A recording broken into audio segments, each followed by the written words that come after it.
That was Clinton Kane with a track called "I Don't Want to Watch the World End with Someone Else." A long title, but an amazing song. Amazing. I just had to Amazing. amazing. Anyway, what is up, you guys? Speaking of Clinton Kane, Oh we yeah. got a very, very special guest here today. Joining Yeah. us on air and on our Facebook Live. That's facebook.com/RX931. JC, tell us Yeah. about him. All right, joining us live this evening here on the Daily Survey, the man himself, Clinton Kane in the house. Clinton, what's good, man? How are you? Reporting live from Turkey, I hear, all the way in Turkey. Yeah, hey guys, thanks for getting me on here. Yeah, I'm in Turkey, of all the weird places in the world. I am coming from you in Turkey. Turkey. I mean, for the people who follow you on your YouTube channel, they know your last seen location was Amsterdam. What's the shift from Amsterdam to Turkey? I mean, when did that happen, and how did it happen? I was in Amsterdam for about like 6 months or something, and I had to leave because my visa ended. Oh, okay. So my visa. An adventure. I'm full of adventures. Trust me. Sorry. What kind of adventures?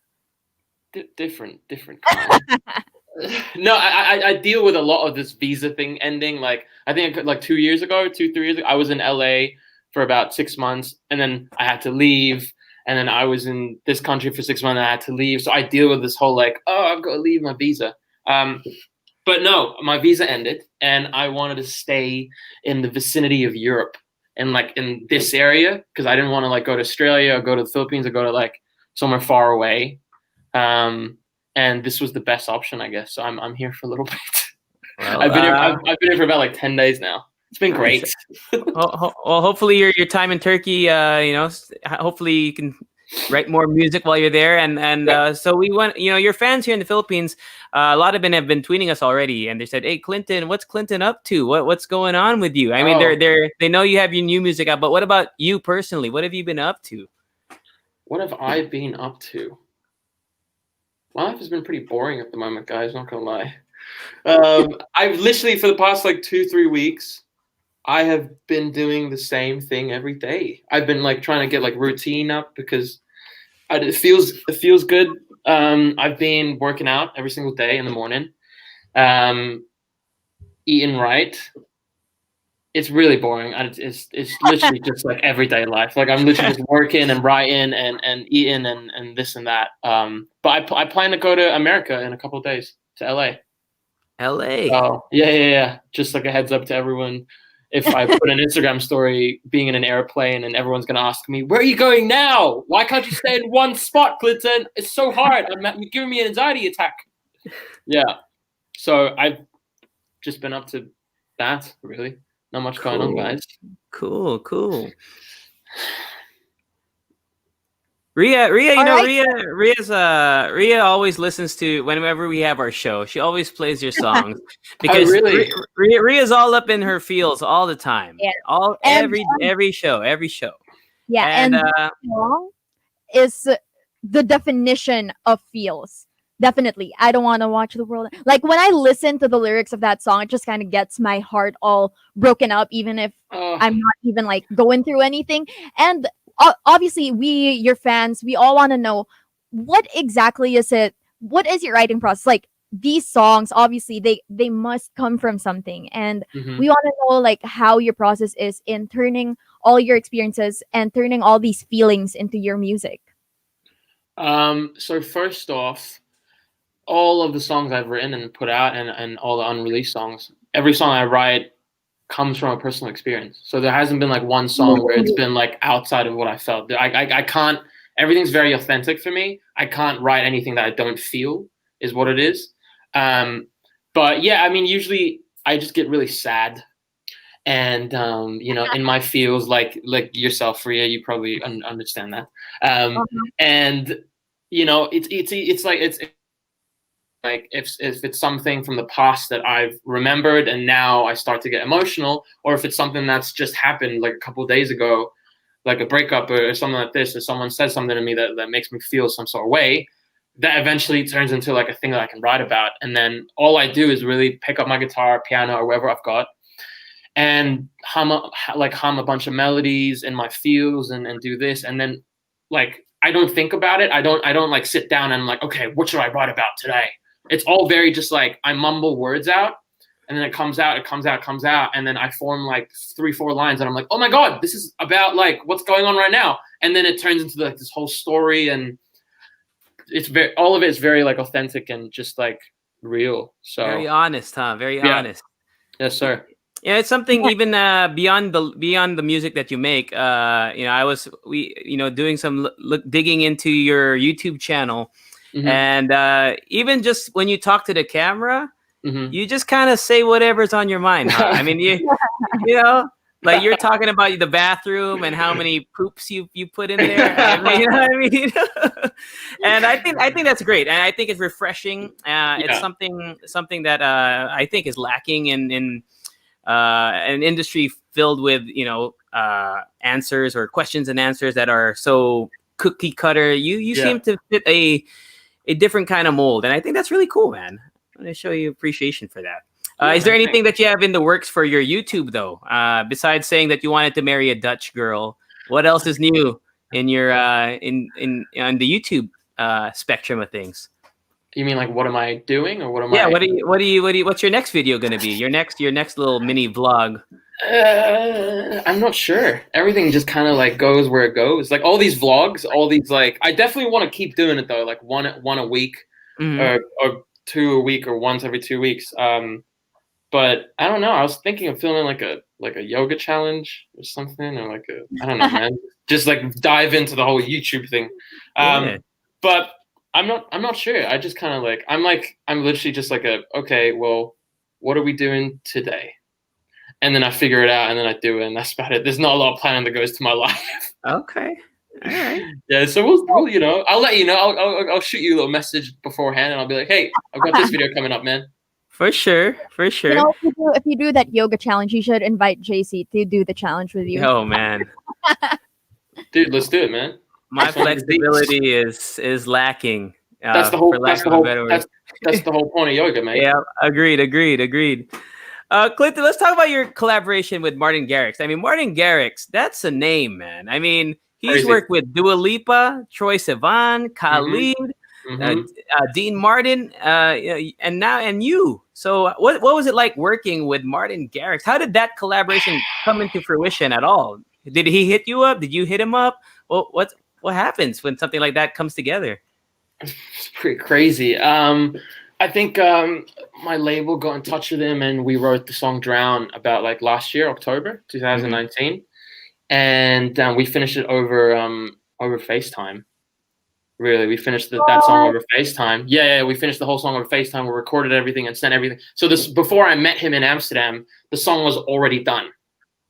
Everything was like produced out. Everything was mastered. Everything was mixed. It was all done. I only came to Amsterdam just to like say what's up and like, party and all that stuff. Nice.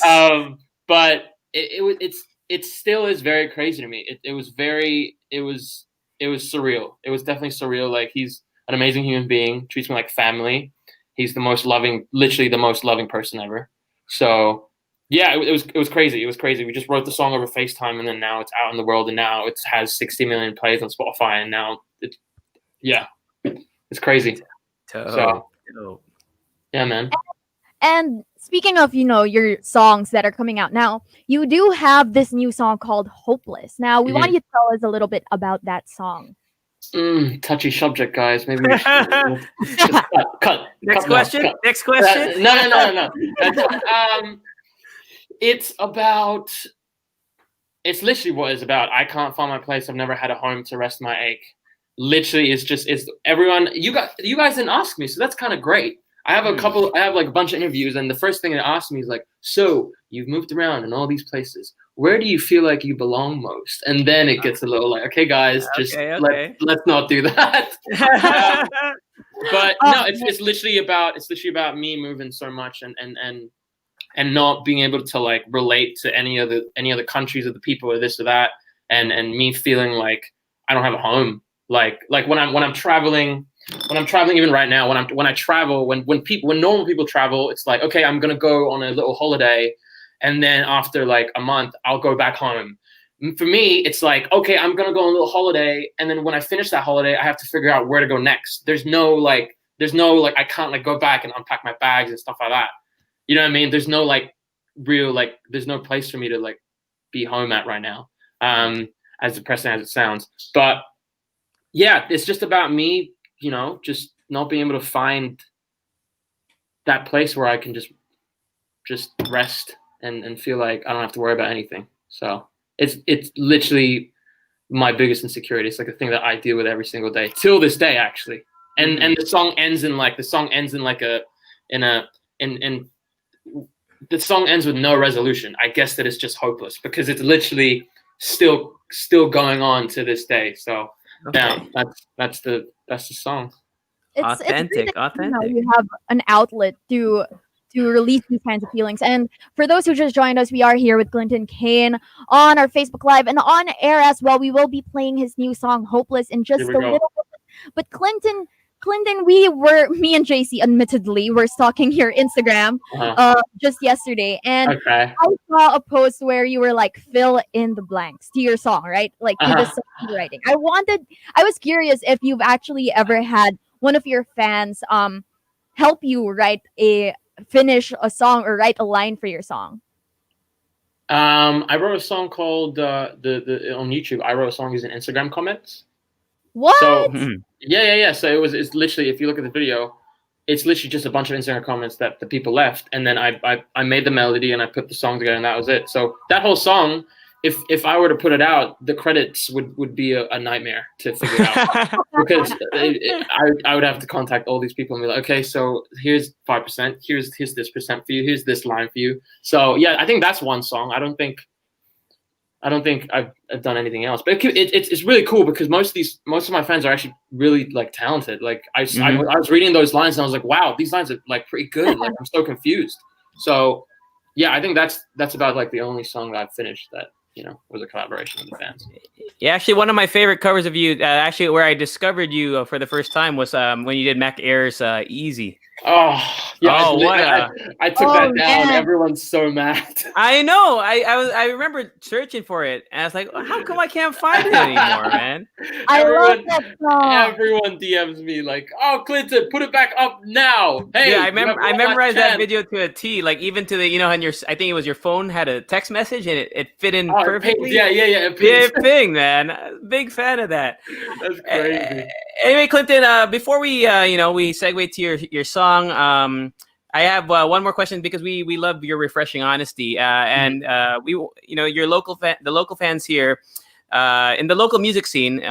There's been a kind of an issue here where people were there was an artist who wasn't well known, kind of making their way up the charts, and they were there was a little issue with him saying that artists with privilege who have maybe parents who are famous or rich already were getting more recognition than they deserved. And I wanted to get your take on on that in general. Do you think that artists who have the privilege to do something, their recognition in terms of recognition, is it something that, artists like who just started out, is there something should they be worried about that at all?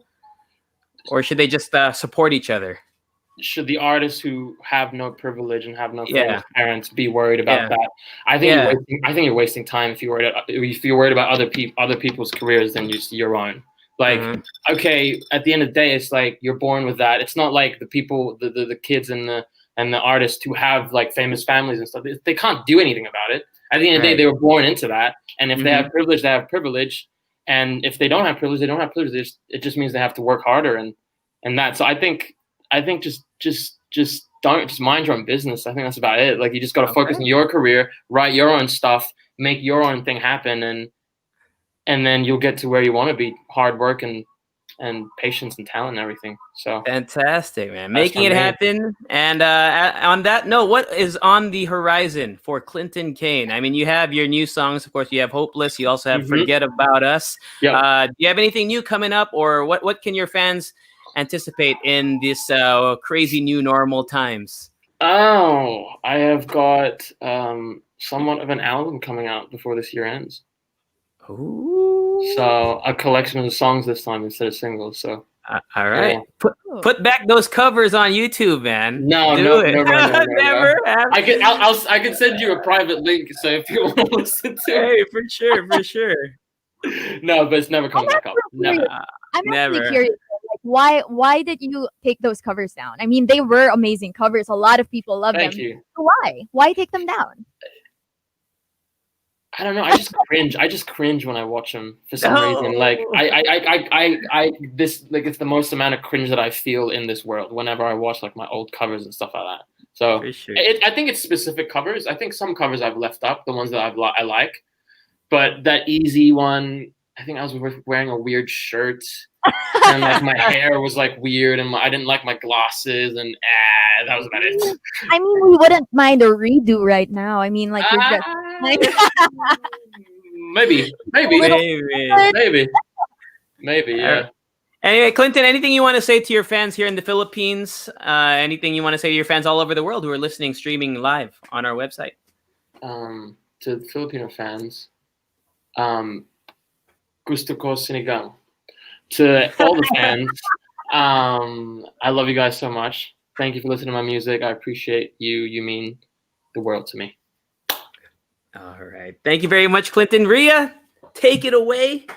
all right, Clinton Kane with us right now. Now we are going to play his new song. This one is entitled Hopeless.